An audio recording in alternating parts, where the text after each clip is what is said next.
we have Kristen Kittleson, a Fisheries Resource Planner with the County of Santa Cruz. She'll be speaking about a new look at 20-plus years of steelhead and habitat data. Kristen Kittleson has worked at the County of Santa Cruz as a Fisheries Resource Planner since 1999. She works on a variety of projects and programs to protect and enhance habitat for steelhead and coho salmon, including springwood management, stream habitat, and riparian corridor enhancement. She managed the steelhead monitoring program from 2006 through 2017. All right, join me in welcoming Kristen.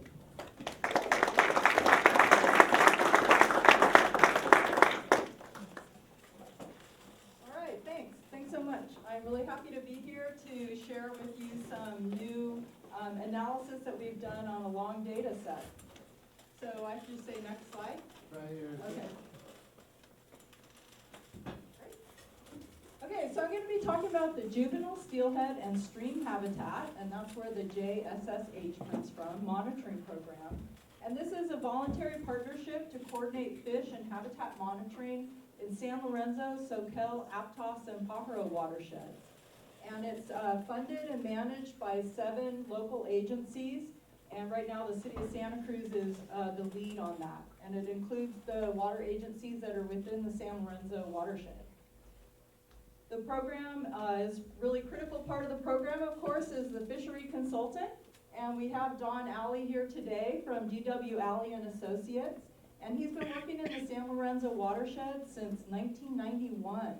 And over those years, he's run the monitoring program most years. And so we have at least 23 years of data for some of our sites. So we have this really valuable long data set. And the data that's collected or calculated includes the steelhead numbers, fish lengths, the fish and wildlife presence, site habitat and reach segment habitat, and streamwood surveys. And this program is sampling juvenile steelhead in late summer and early fall. And because this presentation is so short, I don't have time to sort of go through the whole life history, so I'm going to just share a couple key points about life history that's important to the presentation. So one of the main metrics that we're looking at is juvenile steelhead density. And that's the number of fish per 100 feet. And throughout the presentation, I'm going to be referring back to densities. And the 2 densities that we're highlighting in the database and in the data analysis are, oops, that was not a pointer. Are first of all, size class 1. And these are fish that are less than 75 millimeters in standard length, and they are young of the year fish. So they were born the previous winter or spring, and we're sampling them in the fall. The other size class that we're looking at is size class 2. And these are fish that are greater than 75 millimeters standard length. And here's a measurement on the bottom so you can see where 75 millimeters is. And these are composed of both young of year fish that grow fast enough to get into this larger size class, and yearlings, so fish that have spent at least a year in the watershed. Okay, so this is a really important point that'll carry through the presentation. The last point is to say size really matters, because how big you are when you migrate out of the watershed really affects your survival. So juvenile steelhead want to be about 150 millimeters by the time they migrated out. So these larger fish are really important because they're closer to that optimal size for migrating out of the watershed. These smaller fish are going to have to spend another winter, at least another year in the watershed, and that makes them more vulnerable to predation and other things that can affect their survival. So these were some of our goals. We had lots of data from lots of years. We pulled it together into a database, and then we wanted to look more closely at this data, and these are our data display and analysis goals. So really we want to create alternative ways to view and explore the fish and habitat data. We wanted to explore the relationships between habitat and fish densities, and then also determine if this data could support statistical analysis. The monitoring was set up without it being a really formal, like random sampling or kind of scientific setup that's going to allow statistics. So we wanted to say, well, based on the program that we have, what statistics can we do? So this is the program's website, and it's hosted on the County of Santa Cruz. And I didn't go to the training workshop that Chris went to, so I did include a URL. And we also have cards available at the back on the county's table that has the web address. But you can also usually just Google Steelhead, Santa Cruz County Steelhead, and it'll pop up. And if you visit this, we have a program overview that goes into more details about the methods of the program. Then we have this data explorer that I'm going to be showing you some results from. And then we have a data analysis, and this is what I'll be talking about. We also have links to all the reports that have been prepared by D.W. Alley and Associates, where you can read the annual monitoring reports. And then we also have a distribution map of steelhead and coho salmon in the county. So that's all available through here. And, oh, that's interesting. I haven't seen these up on a screen, so they look a little bit different. But, so just through that data explorer, you can see the monitoring data on a map. So this was where we took all those densities and we put it up on a map. And this is showing you, so these light blue circles are showing you the density, sort of relative density of those size class 1, so those young of the year. And what you can see, since all of those are young of the year, then you can tell where more spawning success was by where these bigger circles are. Then the dark blue are size class 2. So again, you can see where are those larger fish doing well. And there's a couple things to notice. Notice that there you have these lower densities along the main stem of the San Lorenzo. Okay, and then we have this data analysis tool. So we worked with someone who took all the data and put it into these 5 different tabs that are up at the top. And within each tab, we actually have 4 or 5 different tools that allow people to go in, manipulate it, make some choices, and figure out how to view the data. And today I'm going to be covering some about steelhead status and trends, factors associated with trends, and this habitat analysis. And I just want to review, we're going to be looking at a lot of maps of the San Lorenzo River watershed, so I just wanted to review. Here's the main stem, of course, coming up the middle of the watershed, and then we have sampling sites on the east side, Brants of 40, Bean, Zayante, Lompico, Newell, and Bear, and then we also have sampling sites on Fall and Boulder Creek. For the data analysis, we also broke the sites up between the tributaries and the main stem.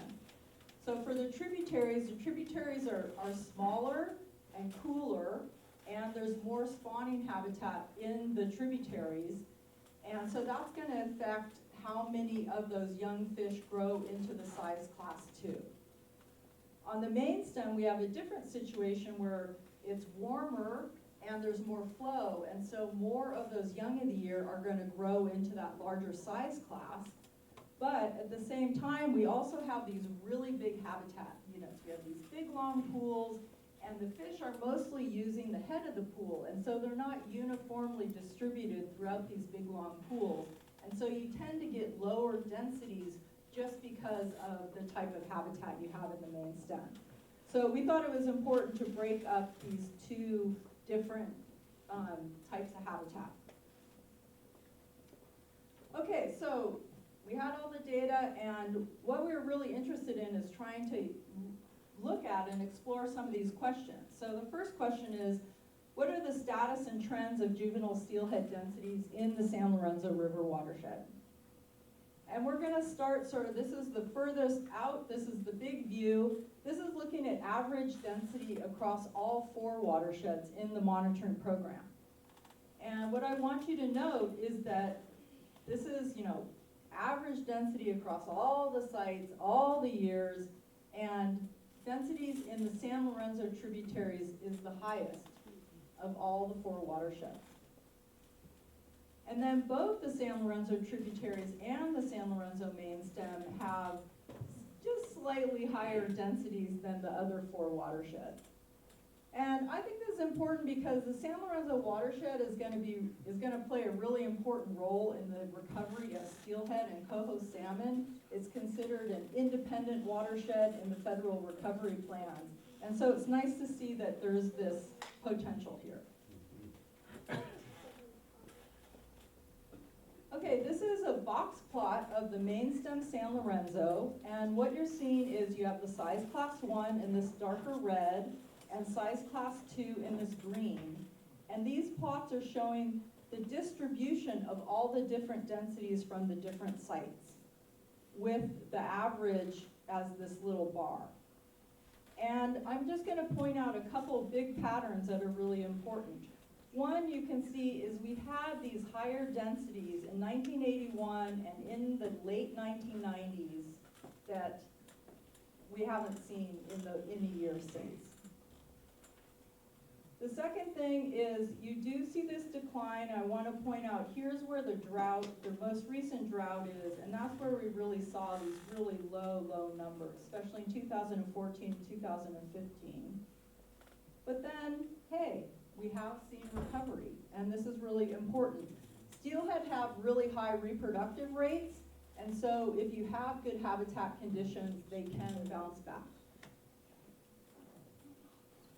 The other thing to note is that as we go through this decline, it's not just a decline in the level, but you also get this compression where you don't have as much range of densities. Okay, this is the box plot for the tributaries, and it looks a little different. Again, you can see you have these higher densities of size class 1 fish than in the main stem, and this is both a result of more spawning and less growth into that size class 2. And then you can see where the size class 2 is, it's not quite as obvious the decline. And this is one of the reasons we wanted to do this analysis, is it's hard to tell how would you describe that trend. And so this is where we can use computers and computer-based statistical analyses to help us figure out what these trends are. Again, here's the drought, especially 2014-15 for this size class 2, and then a recovery, which is awesome. Okay, so wanted to find out what does statistics say about these trends.